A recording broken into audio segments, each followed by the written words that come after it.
Hey, welcome in tonight. I am Lizzie Arbogast, sports editor at Tallapoosa Publishers. Forgot who I was for a second.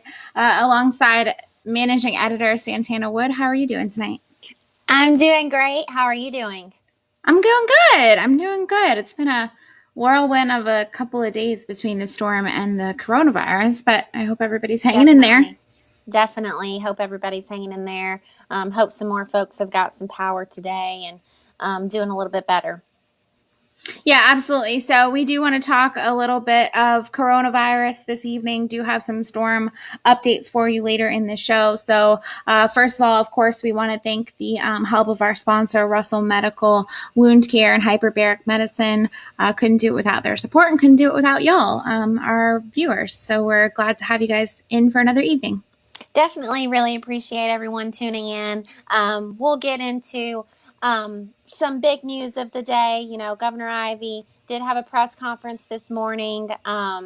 Recently, Lieutenant Governor Will Ainsworth had an announcement of kind of a recommendation of how to reopen the economy. And she did say today in that press conference, she is not ready to make a decision at this time. Yeah, and I think that's probably for the best. You know, that original stay-at-home order is set to end May 1st at this time. But before the state can really become operational, the testing capacity must increase. So she did say that Governor Ivey did say that she was kind of planning to stick to what the White House set forth, which was that you needed to be seeing 14 days of declining numbers before opening back up, and that isn't the case currently in Alabama. Yeah, it's also currently been about 5 or 6 days of leveling off according to those numbers. And, statewide, the numbers continue to grow. Definitely had a big increase today.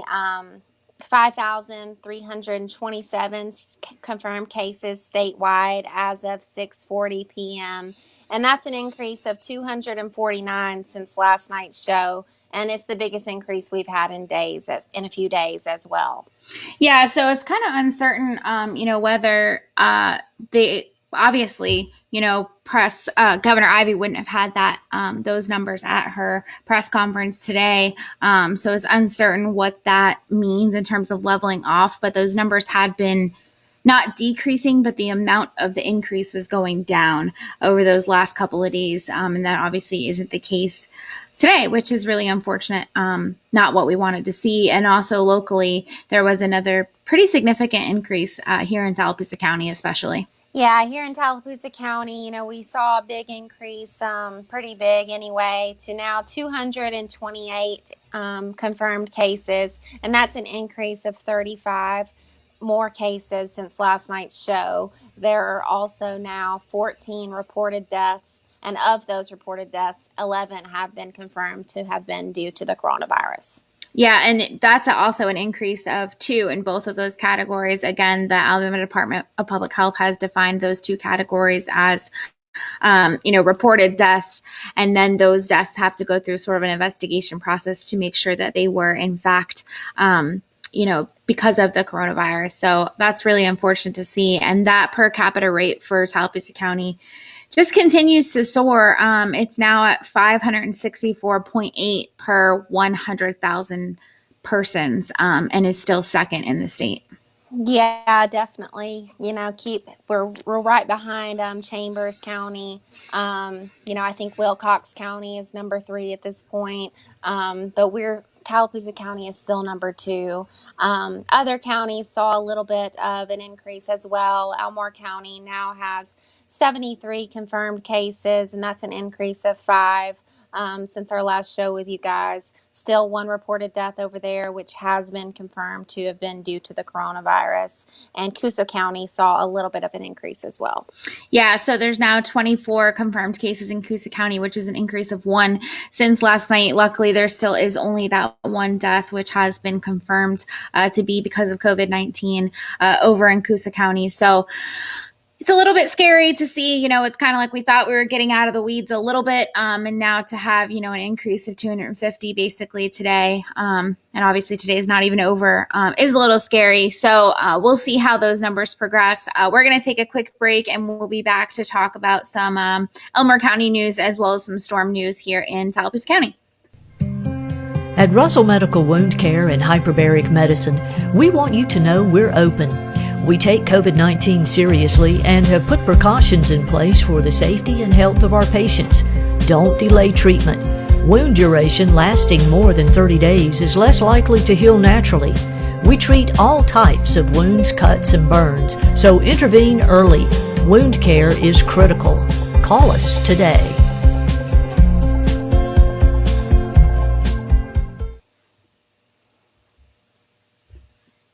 Hey, welcome back. I'm Lizzie Arbogast, sports editor at Tallapoosa Publishers. I'm alongside managing editor Santana Wood.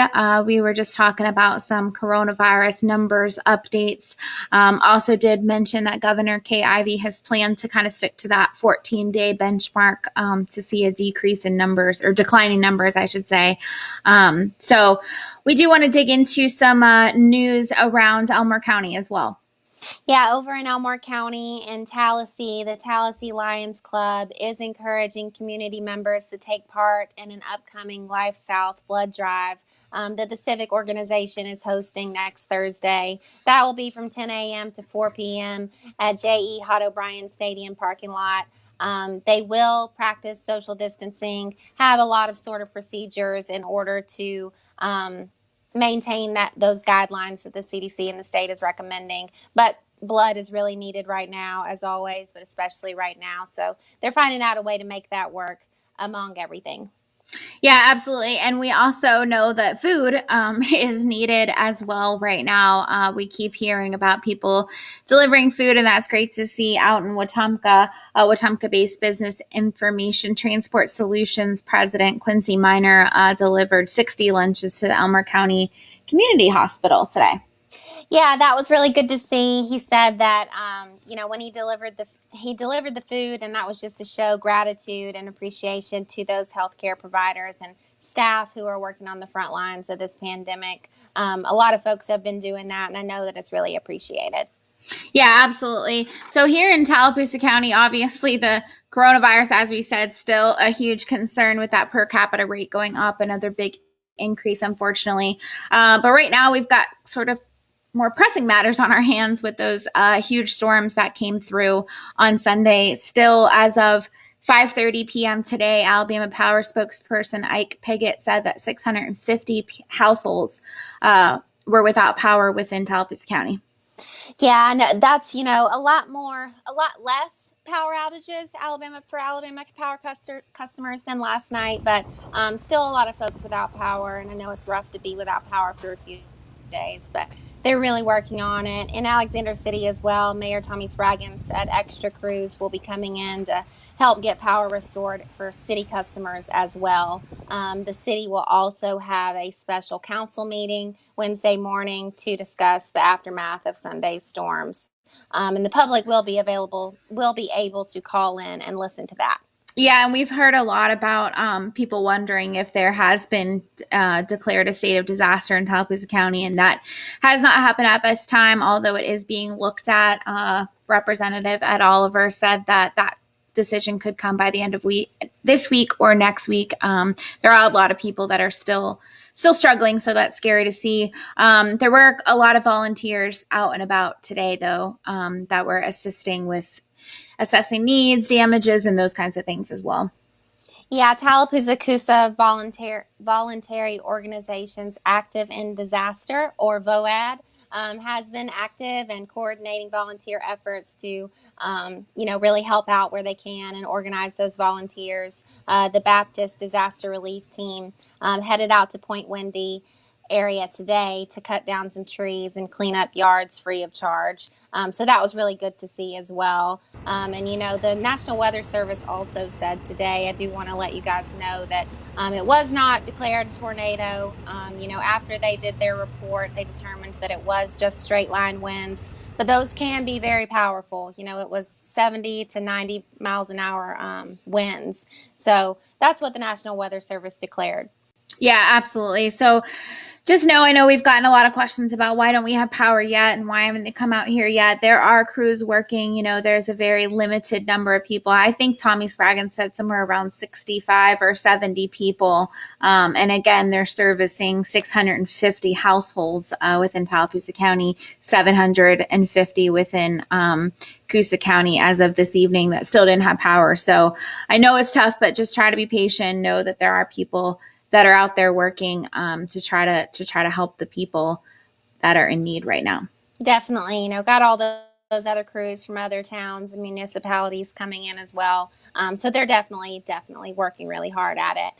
We also want to share some feel good news with you guys. Ivy Creek staff announced that they celebrated the release of some COVID-19 patients this week. That was really good to see. They posted on their Facebook 7 patients were discharged at Elmore Community Hospital and 4 were discharged at Lake Martin Community Hospital. Yeah, so that's awesome.